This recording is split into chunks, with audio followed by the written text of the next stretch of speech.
नमस्कार, मैं हूं सुप्रिया सिंह। शुरुआत करते हैं दिल्ली की 10 बड़ी खबरों की। दिल्ली के मुख्यमंत्री अरविंद केजरीवाल की विपश्यना साधना का आज दूसरा दिन।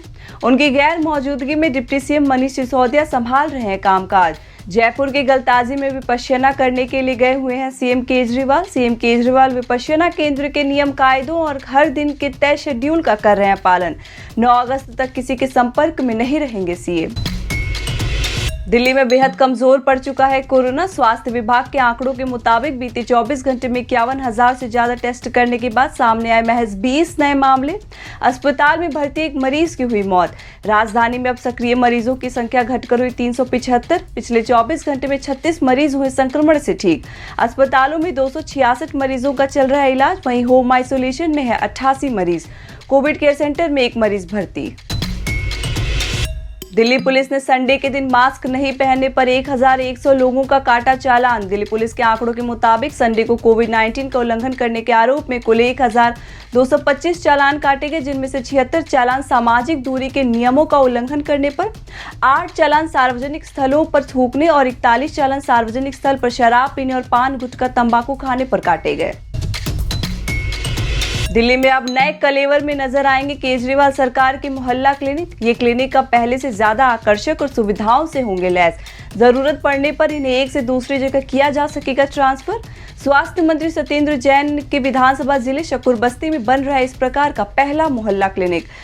अगर ये नए क्लिनिक का फॉर्मूला प्रयोग में सफल हो जाता है तो आने वाले समय में नए क्लिनिक की रूपरेखा बनाकर पूरे दिल्ली में लगाए जा सकते हैं। कोरोना महामारी की स्थिति नियंत्रण में आने के बाद दिल्ली हाई कोर्ट में आज से मामलों की सीमित तरीके से नियमित और प्रत्यक्ष सुनवाई शुरू होगी। वहीं जिला अदालतों में 24 अगस्त से ही मामलों की नियमित सुनवाई शुरू हो चुकी है। हाई कोर्ट में कोरोना प्रोटोकॉल का पालन करते हुए ही वकीलों को कोर्ट में दी जाएगी एंट्री। नियमित सुनवाई शुरू होने के पहले दिन हाई कोर्ट में 12 पीठ वीडियो कॉन्फ्रेंसिंग की बजाय नियमित और प्रत्यक्ष तौर पर करेंगे मामले की सुनवाई। नए पुलिस कमिश्नर राकेश अस्थाना के आने से दिल्ली पुलिस के थानाध्यक्षों में दहशत। एक बार लाइन हाजिर और निलंबित होने के बाद फिर से थानाध्यक्ष नहीं रह जाएंगे। ऐसा पहली बार हो रहा है कि लाइन हाजिर होने के बाद थानाध्यक्ष का छिन रहा है पद। इसे दहशत में है दिल्ली पुलिस के थानाध्यक्षों में अब इस कदर का डर बैठ गया है कि अगर छोटी सी भी गलती की हो या फिर हो गई तो लाइन हाजिर कर थानाध्यक्ष पद से हटा दिया जाएगा। दिल्ली पुलिस ने एक फर्जी कॉल सेंटर का भांडा फोड़कर 24 साल के एक शख्स और 11 महिलाओं को किया गिरफ्तार। इन पर एक योजना के जरिए कम ब्याज दरों पर व्यक्तिगत लोन देकर लोगों को ठगने का है आरोप। पुलिस के मुताबिक कॉल सेंटर चलाने वाले आरोपियों ने प्रधानमंत्री ऋण योजना नाम की एक फर्जी योजना के तहत सस्ते कर्ज की पेशकश कर लोगों से की है ठगी। नागलो के रहने वाले दीपक सैनी के रूप में की गई इस गिरोह के मास्टरमाइंड की पहचान। दिल्ली परिवहन विभाग ने साफ किया है कि 15 साल तक की वैधता के बाद भी डीजल वाहन सिर्फ 10 साल और पेट्रोल सीएनजी वाहन 15 साल तक के लिए ही मान्य होंगे। दिल्ली परिवहन विभाग ने सोमवार को इसे लेकर सार्वजनिक सूचना जारी की है।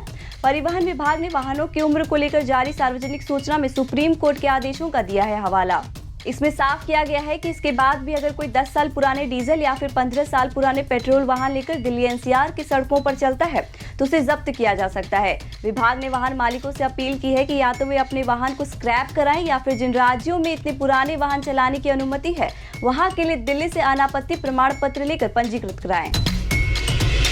दिल्ली पुलिस ने एक के बाद एक लूट की 5 घटनाओं को अंजाम देने वाले सुंदर उर्फ बाबा किंग के नाम के शख्स को किया गिरफ्तार। बाबा किंग अपने गिरोह का सरगना है।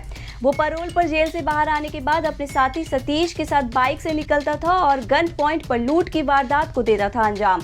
बाबा किंग अप्रैल 2020 में कोविड महामारी के कारण पैरोल पर रिहा किया गया था, जिसके बाद उसने कई वारदातों को अंजाम दिया। दिल्ली पुलिस उसके साथियों की कर रही है तलाश।